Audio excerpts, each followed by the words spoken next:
And now for the Kansas Wesleyan University's Coaches Show with the voice of the Coyotes, Tyler Henry, and Coyote football head coach, Matt Myers. And now, here's Tyler.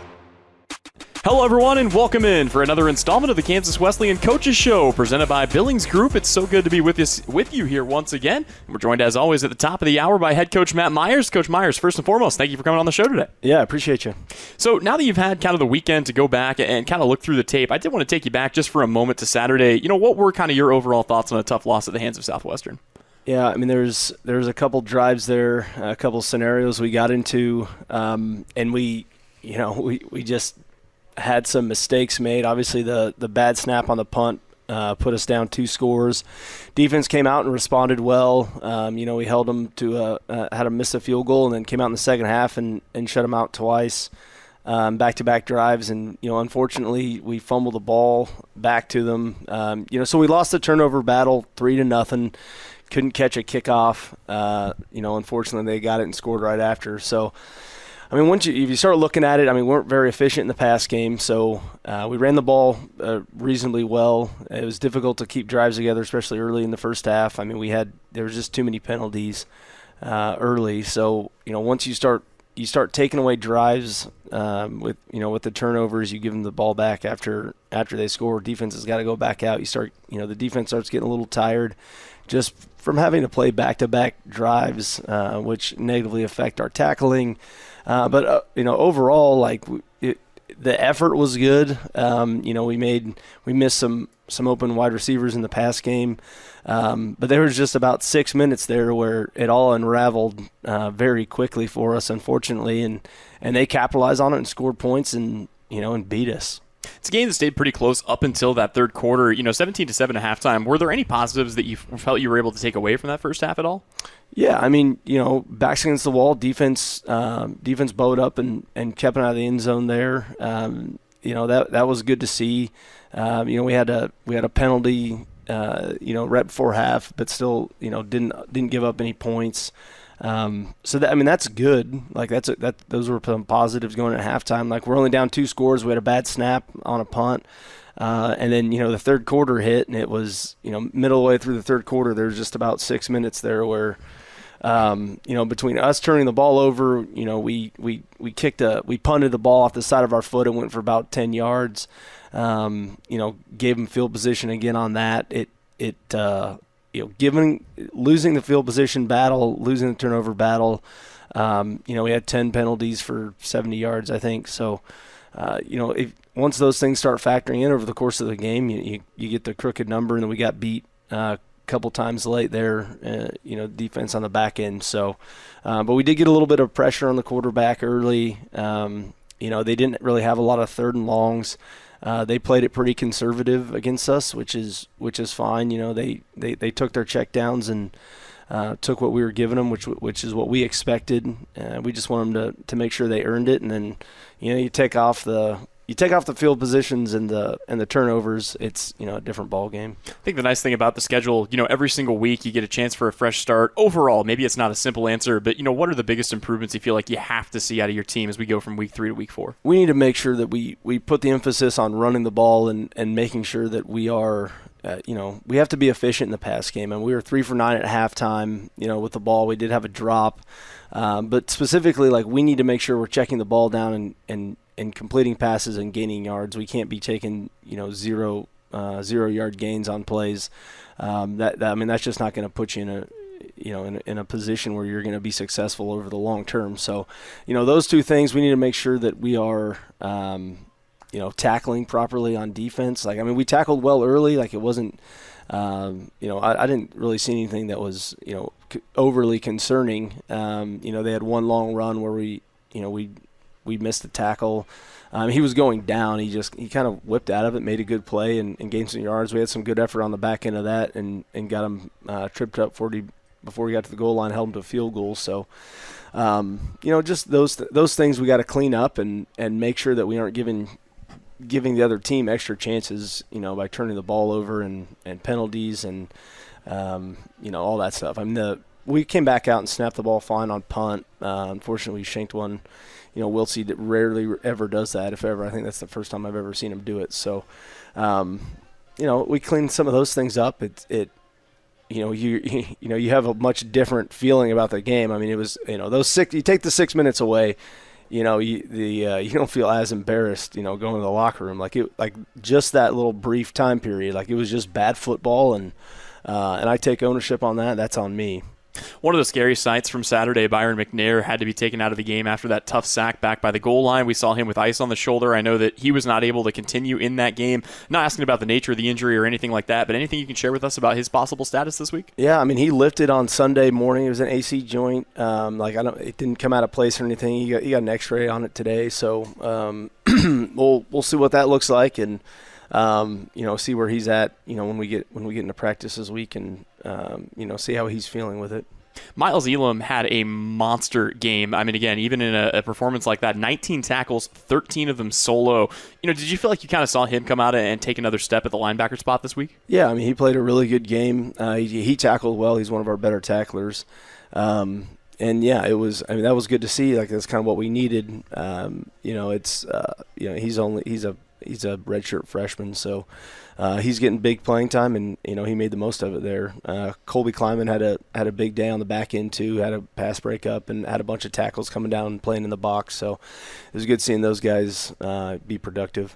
One more guy that I think was a little further down the depth chart, certainly at the beginning of the year, that has really stepped up for you. Gavin Schaefer has been playing really well here in these last few games. 7 tackles and a sack for him last week. How much of an impact do you feel like he's had on this defensive unit? Yeah, he's playing field outside linebacker for us, so he played really well. He got a sack, come off a blitz. He's one of our more athletic backers, so we put him out there in the field, and he's asked to do a lot of different things and cover more ground, but that's within his skill set. So it's good to see him performing well, and it'll be a big one this week for us, obviously, as much as they're going to want to run the ball, and but tackling and pursuit and making sure that we are, staying consistently violent throughout the game, especially against a team that's probably averaging, 450 yards on the ground a game. So it'll be a big one for those guys this week.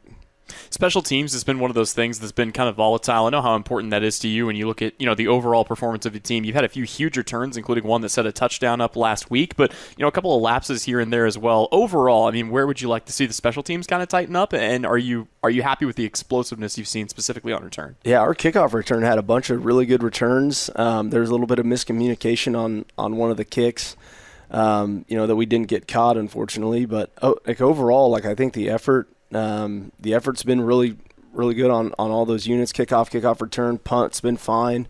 You just get into those. You just get into the situation where one bad snap on a long snap to the punter, and it wipes out 60 yards of field position. So you clean those things up, and you feel a lot better about the week. You don't want something bad on offense to bleed into the defense, or special teams to bleed into the, to the rest of the game. We need to have strong leadership across the board when something bad happens and stuff's going wrong. We got to right the ship and meet the challenge head on, and make sure we don't unravel as we did on just in that short period of time. I mean, it wasn't like it was a whole game. I mean, obviously the number on the scoreboard didn't reflect the entire game. I mean, we started out fine, and it was just that little brief period of time where we couldn't get it together. You just felt like everything kind of just went wrong all at once, and when that happens, it's hard to come back from and win games. Well, and things will be, tough again this week. You guys make the trip out to 21st ranked Friends. Before we look at the matchup, that's a game that's gone your way the last 10 straight seasons. Friends comes in, though, 3-0, similar to, the strength that they showed last year. What are some of the biggest challenges across the board that you feel like the Falcons present? They're going to be super tough. Their offense is very tough. I mean, it's they're going to run the ball the majority of the time.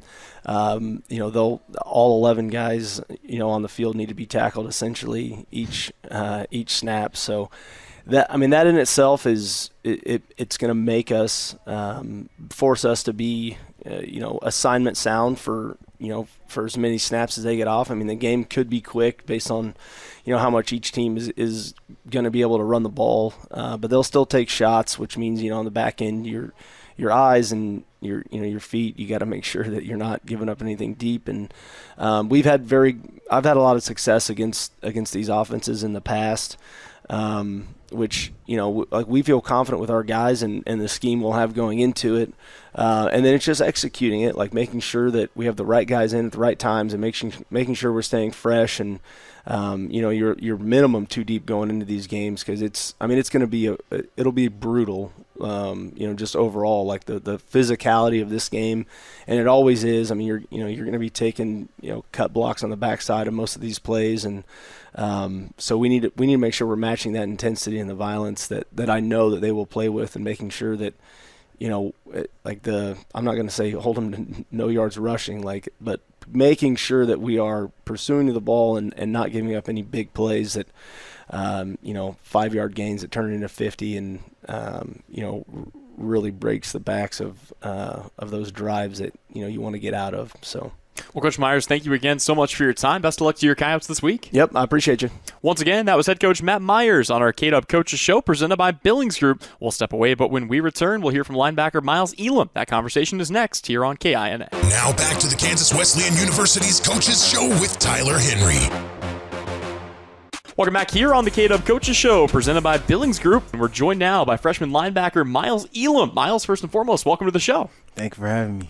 So you're a product of McKinney, Texas. You're a ways away from home. I was curious, what brought you all the way out here to Kansas and made you want to suit up in the purple and gold? Oh, man.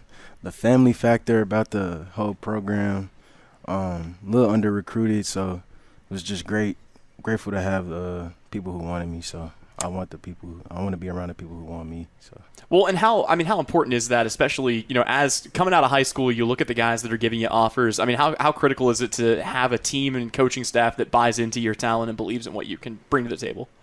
I mean, they just knew what I had to do coming in, and they just kept talking to me, kept developing me, and just we here now, so ready to work. You talked a little bit about the family factor. I was curious, in your opinion, now that you've been around this program for a year and change, what really defines the culture of football here at Kansas Wesleyan? Just keep fighting through adversity and just keep going at it. Just not quitting and just keep going. I know a lot of guys, the high school or the background in football goes all the way back to, the Pee Wee days, the early flag football days. When did you really fall in love with the game of football as a kid?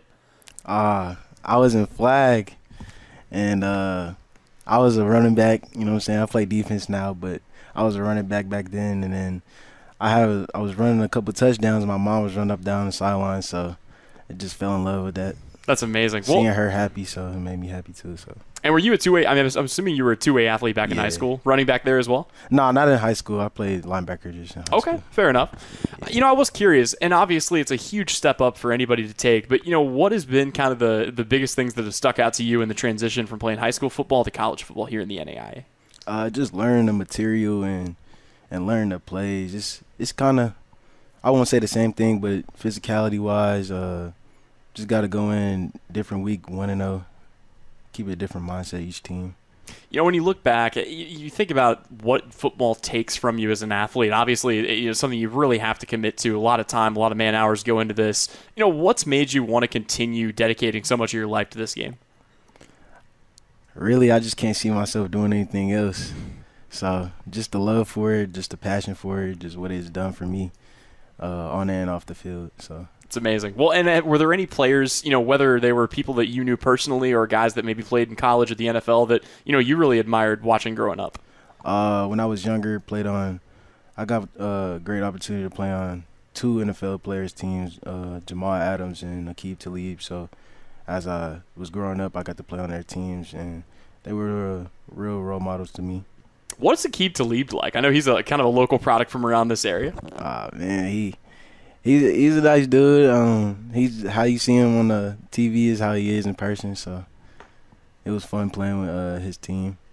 That's amazing. You had a monster game last week. We talked about it a little bit with Coach Myers earlier on the show. 19 tackles, 13 solo. I mean, do you feel like anything was just clicked in a way that it didn't, or was it just hunting season for you as usual?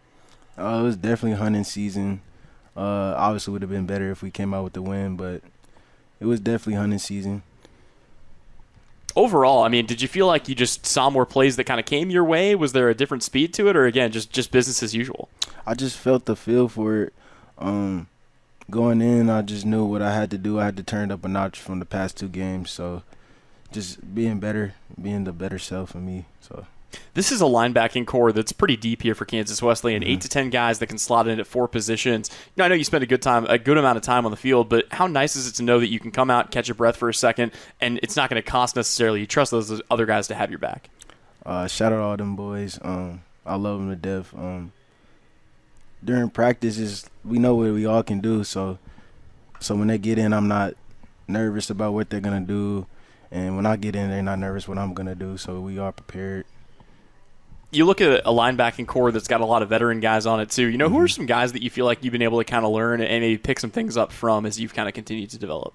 Jordan Trice, he's a real good leader. Last year I got the opportunity to play with Rico more. He instilled a lot of more things into me. And then Dre Gomez, just keep encouraging me. They all just stay on me. It's never like a hating type of thing. It's just always love. So I appreciate all of them. Also, a lot of younger guys in the linebacking core. When you look at the guys you line up next to, who are some other ones that have really stuck out to you and impressed you with what they've been able to do? My boy Cabrera, we both come from the DFW area. He played at Plano, so playing alongside of him was neat too. We got Richie.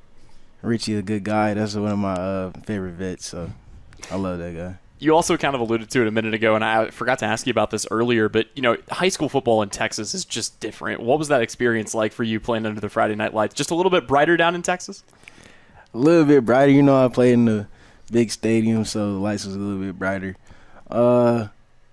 Business is business at the end of the day, so football is football, so it's definitely a difference, but I'll treat it the same. This Kansas Wesleyan defense last year was ranked 4th nationally in points allowed per game, 8th in yards per game. What do you feel like this defensive unit needs to do to kind of get back to that form here moving forward? We just got to trust one another and just do each other's job. Do one another's job in the right way. So it's like we just got to mesh it all together, and we'll do that. Not even just the linebacking core, but looking at kind of the defense as a whole, what feels like the biggest strength of that unit to you? I feel like we're fast. We all athletes out there. Even on the D-line, it's just I feel like we move fast. We just got to put it in the right way and all mesh it together. You guys have a really good friends team coming in this week. Where will the Coyotes and specifically the defense have to be sharp to pull off a win against the Falcons team that loves to run the football? Like I just said, just knowing each other's roles and just doing what we got to do, fitting tight and just wrapping up and being physical just throughout the whole game. Don't let that second half beat us up. Well, Miles, thank you again so much for coming on here, and best of luck to your Coyotes this week. Thank you. Appreciate you for having me. Once again, that was Miles Elam, linebacker here for Kansas Wesleyan. We'll step away, but the KWU Coaches Show rolls on next, presented by Billings Group on KINA. Now back to the Kansas Wesleyan University's Coaches Show with Tyler Henry. Welcome back in here on the KWU Coaches Show, presented by Billings Group, where we're joined now by Justin Sullivan, defensive coordinator of your Coyotes. And Coach Sullivan, welcome back to the show. Thanks for having me again. So a good start to last week's contest, a bit of a rocky finish against Southwestern. Overall, when you look at the full 4-quarter package, how did you feel about the defense from start to finish? I feel like, again, kind of like you said, we started off really good. I think the biggest thing for us right now is being able to battle adversity throughout the game. Obviously, the ball didn't fall our way. Offense and special teams had 3 fumbles. Southwestern recovered all 3. Southwestern had 3 fumbles. We recovered 0. So, sometimes the luck just isn't in your hand. But you just got to sometimes you got to put the foot in the ground and fight that. And for us, it's just we didn't do that. I feel like we just kind of crumbled. And kind of just allowed it to pile on there at the end. I know it's kind of a weird question given the way things went, but still, when you look at the first half specifically, did you feel like there were any positive takeaways from a half where you made a red zone stand, you forced them to kick a field goal? It was a 17-7 game going into the intermission. Yeah, absolutely, and that's exactly what I told them, coming in at halftime was like, hey, we played a great defensive half. We missed a couple tackles that allowed for them to get a big play. Obviously, we snapped the ball over the punter's head and we're in short field position, you just got to continue to fight. It can't be – the cards can't always be dealt that poorly all the time. You just keep going until the game's over. So, but yeah, I was really proud of them in the first half. Like, they fought in hard. Like, Southwestern's a good team, and I thought that we did our job first half. I think really, when you look at the first quarter for Bethany and then the last half there for Southwestern, big splash plays have kind of been the one Achilles heel defensively. What are the biggest adjustments or maybe just improvements that you feel like you need to make to try to keep those big splash plays off the board? Yeah, I think it's just, in all honesty, it's just like maybe as like a coaching staff, like making sure that we're putting our players in better positions to not give up those big plays. Secondly, like just on defense, like in general, like we just have to do our jobs better. Like it's a lack of just doing your job. Specifically, like one person can ruin it feasibly for the whole entire defense, and that's just the unfortunate part of it. So you just need all 11 guys doing the right thing all the time. One of the other things that's kind of stuck out to me, at least statistically, time of possession I feel like has played a big role here these last couple of weeks. And I'm not trying to make an excuse, but at the same time, no matter how deep you are, it's got to be hard to perform at a high level when your defense spends that much time on the field. Yeah, for sure. I mean, you can tell just looking at the guys on Saturday night after a couple of drives, they're just like huffing and puffing, and you can tell that like they're just kind of exhausted. And for us, for myself speaking specifically, like I need to do a better job of rotating and getting fresher bodies in there to make sure that we're able to outlast, like a long game like that. So that'll be something that that I'll have to dive internally and fix myself. Is like, how do I adjust to that if that's going to be the game? Miles Elam was really something special last week. 19 tackles, 13 solo. I mean, he was hunting him down like crazy. Did you feel like you saw him kind of take a big step up here this week? Yeah, for sure. And I think that he didn't even play close to his best game. He's a very, very savvy linebacker. Like he's not a big kid. You look at him and you're like, that guy plays college linebacker, no way. But he is super strong, super agile, super athletic, and he can just run and tackle people, and that's what he wants to do. And like I said, like I think that there's still probably, I would say, 5 to 10 tackles he probably left on the field just because a couple of mistakes that he made throughout the game. So like he's just all over the place. And also such a young guy, too. I mean, he's listed as a freshman. He played, one game last season for you? You feel like he still has room to grow, too. Yeah, absolutely. Yeah, he is probably the youngest linebacker that has played here. I mean, him and Daniel Cabrera are both in the same class, but since I've been here in 17, he is for sure the youngest guy that's ever been able to step in and, actually contribute and make, a lot of really good plays. I'm glad you brought up Daniel Cabrera because I was planning on doing that here in just a second. I thought that himself and Gavin Schaefer are two more guys that really stepped up at linebacker for you last week. You feel like the kind of the core of that linebacker group is starting to solidify itself? I do think so, yeah. And I think that even that it is solidifying itself. The guys that are right behind them are still going to be very close and pushing them to continue to also become better. Because that's just like 1 week you can't be good 1 week and bad 1 week. Like you need to be consistent. So ideally the competition is still staying there. Like there's a couple of guys who looked phenomenal in practice last week that are going to continue to push these guys to ideally be better, or they're going to lose their spots. So another guy that I think has been playing really good football for you here the last couple of weeks is Colby Kleiman back at strong safety. I feel like he just adds us something different there in terms of physicality, but he's also a savvy guy back at strong safety. I mean, what do you feel like he brings to the table from a skill set perspective? I think, Colby just is, he's just a football smart guy, and that obviously makes a lot of sense considering his father is a Division I head football coach. But he knows where to be, when to be there, and then he's very good at just making solid tackles and making plays when they need to be made. You feel like even as a young guy, you feel like he's kind of started coaching a little bit on the field too? Yeah, you can just tell he just can kind of he can navigate and kind of help get people in the right spot in certain times where maybe we're scrambling if it's a formation we didn't see. Or if it's a check that we have within the defense, he's usually the one who's spot on with it. As a whole, where do you feel like you still need to see the biggest improvement or maybe just the biggest step forward for the defense from week 3 to week 4?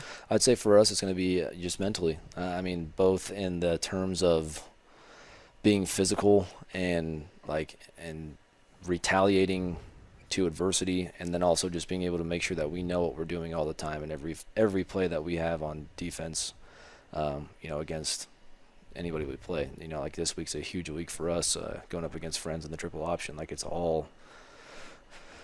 it's all assignment-based stuff. So it's like got to be really locked in mentally to defeat, this team that Terry has over there at Friends, and they're really good. So we talked about some of the splash plays. All of them, though, against your defense have come through the air. This is a Friends team that wants to keep the ball on the ground. It feels like you guys have done a pretty good job of stopping the run for the most part this season.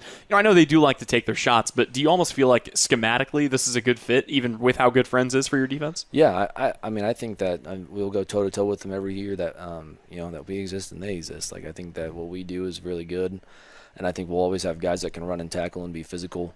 And then again, like, I think it's just like if we can mentally be locked in for this game and not make any mistakes, like I think we'll come out of here with a W. What are the biggest challenges, for you as a coordinator, for your guys down there as players against a triple option offense like this where they're probably going to pass the ball 4, maybe 5 times the whole game, but you always have to be vigilant and ready for that when they decide they want to do it?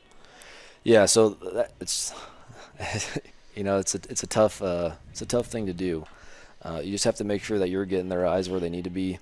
And that they know what they're seeing, because the biggest thing is like once you get into a game against a triple option team that runs it very efficiently, like Friends does, like the speed of it is insane.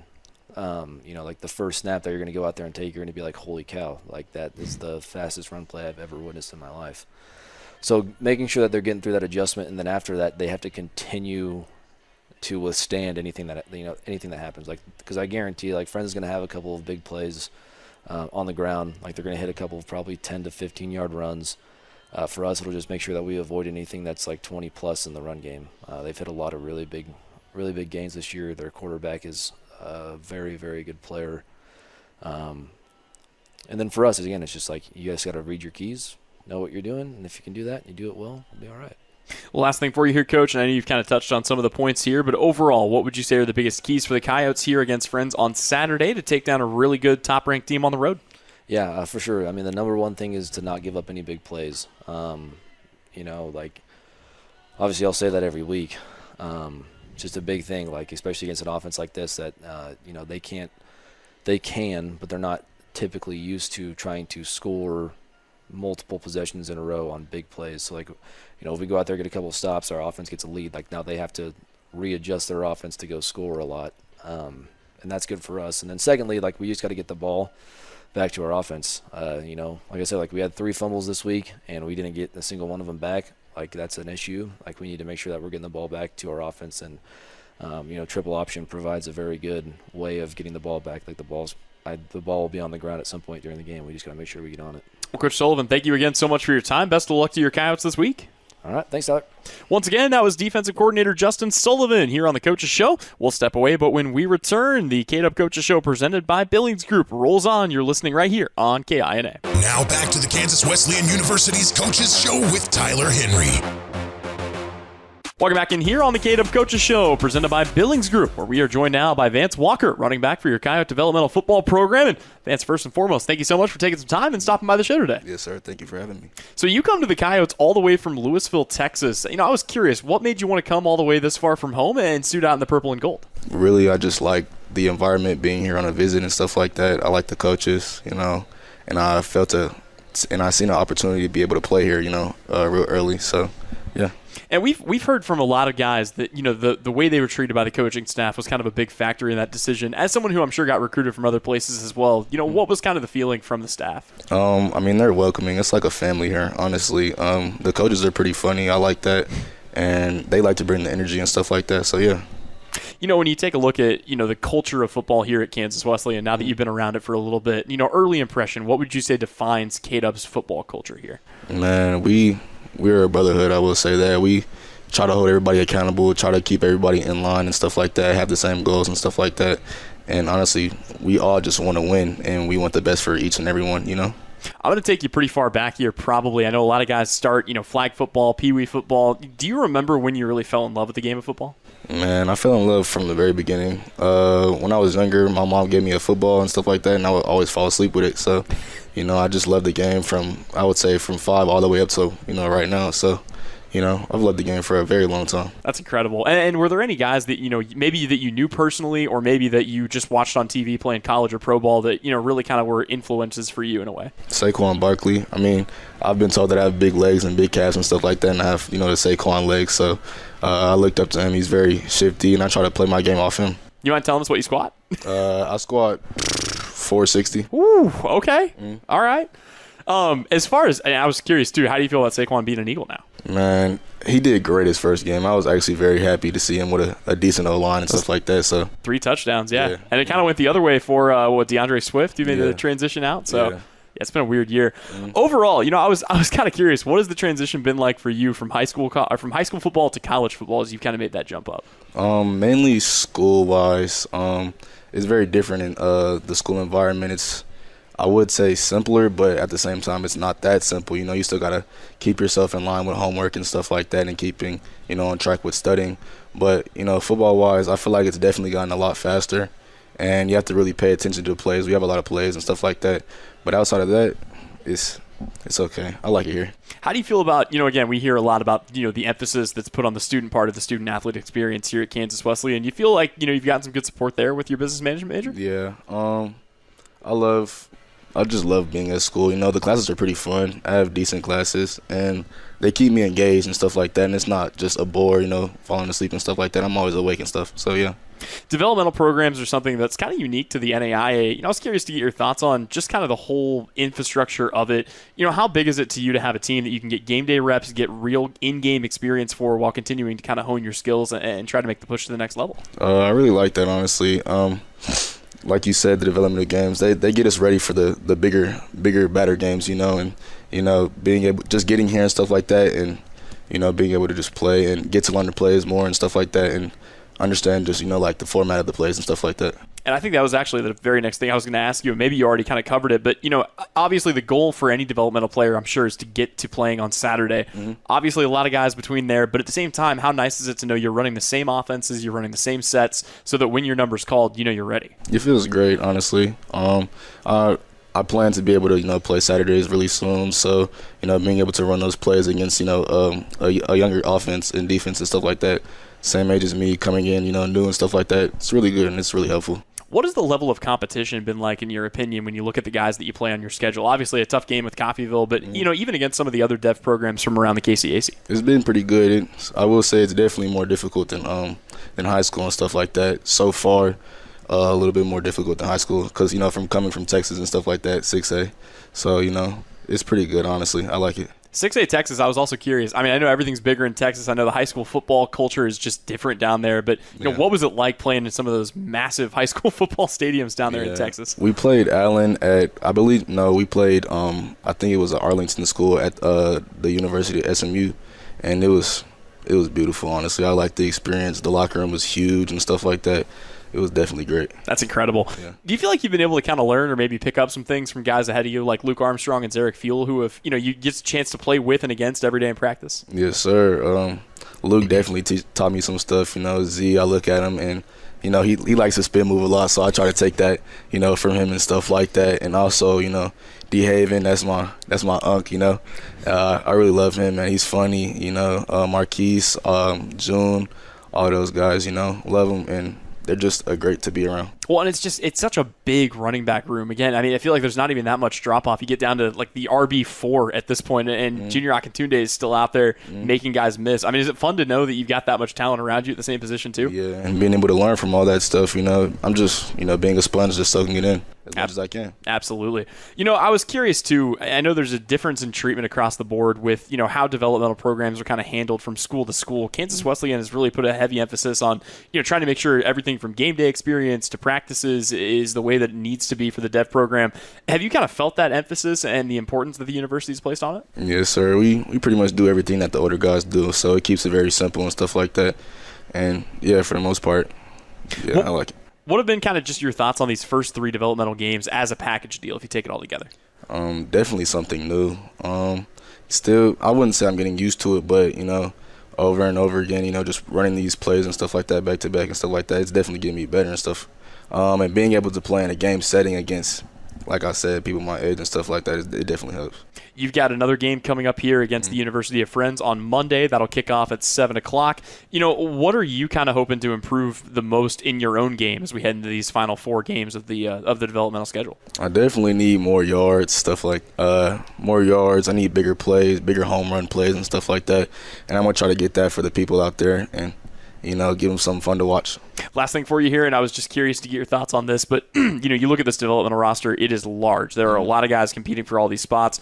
Obviously, this is one brotherhood, one team, one dream, but at the same time, what is it like knowing that there are so many guys competing for so few spots on Saturday and you get a chance to be a part of that competition? Yeah, it keeps me on my toes, man. I can never really not work out, by myself and stuff like that. I got to keep, working out and trying to get better, and it keeps everybody better as a whole and as a team, keeps us better. It's great stuff. Well, Vance, thank you again so much for your time, man. Best of luck to your Coyotes on Monday. Yes, sir. Thank you. Once again, that was Vance Walker, developmental running back here on the KWU Coaches Show, presented by Billings Group, and that'll just about do it for us. But as a reminder, the Coyotes are back in action this Saturday in Wichita to take on the Friends Falcons at 6 p.m. You can tune in live with Cadlaw Countdown to Kickoff show set to begin at 5 p.m. That's our show, but before we go, I wanted to say a special thank you to Matt Myers, to Justin Sullivan, to Miles Elam, and to Vance Walker for stopping by. We'll see you next Saturday on KINA. This has been a presentation of Kansas Wesleyan University's Coaches Show with Tyler Henry, brought to you by Cadlaw and Eagle Communications on the Kansas Wesleyan University Network and KINA.